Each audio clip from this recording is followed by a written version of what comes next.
HQ presents #Chill. Turn off your job and turn on your life by Bryan E. Robinson, Ph.D. Read by Jeff Harding.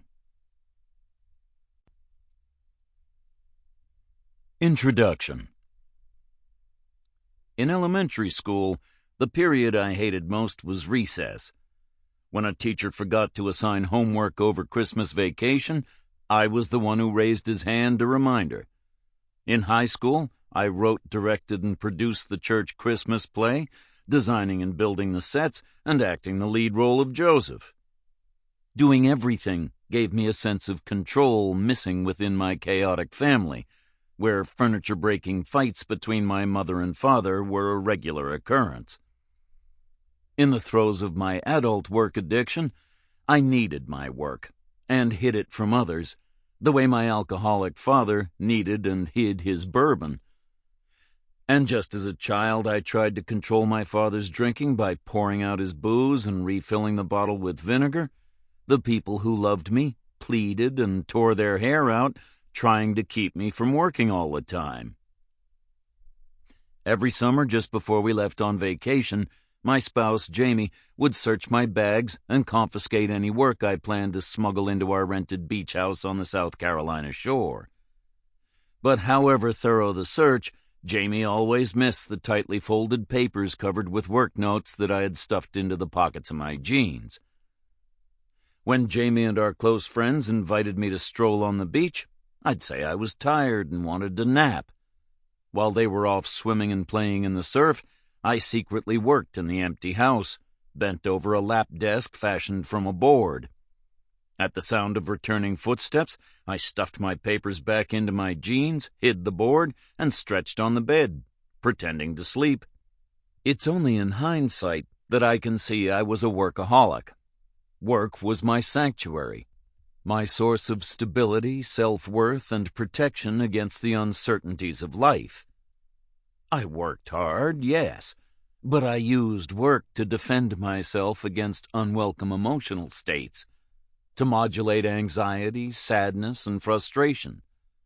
Jamie complained that I was never home, and that when I was, I didn't listen. But my university colleagues called me responsible and conscientious. I even worked through most of the day of my father's funeral. While my mother and sisters broke bread with old neighbors, I was in my university office 25 miles away, working on a project so insignificant I no longer remember what it was.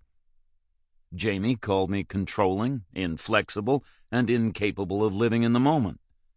But the promotions, accolades, and fat paychecks built an ever stronger case against his accusations.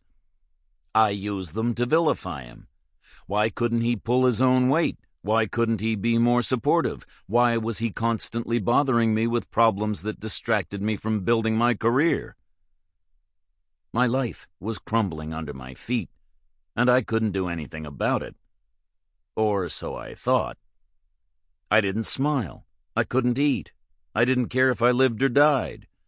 Even with my first book published, with other great projects in the works, I was a chain-smoking, caffeine-drinking work junkie, dogged by self-doubt. I had no close friends. My memory got so bad, members of my family wondered if I was developing early-onset Alzheimer's. I snapped at colleagues, and they snapped back. I couldn't stop working. When I entered counseling to help Jamie with his problem, the therapist confronted me about my work addiction and work-life imbalance. I joined Workaholics Anonymous, entered therapy, and stumbled into yoga and meditation. But what ultimately brought me through the ordeal was the practice of mindfulness meditation, present moment attention to my feelings, and a compassionate, non-judgmental connection with myself. The practice helped me begin my climb out of the work stupor into a saner life. And Jamie and I started to understand the crack in the foundation of our relationship. I started to see my life through fresh eyes, watching Jamie care for his orchids and realizing the wisdom contained in the pleasure I got from simply working in the yard. As I Sample complete. Ready to continue?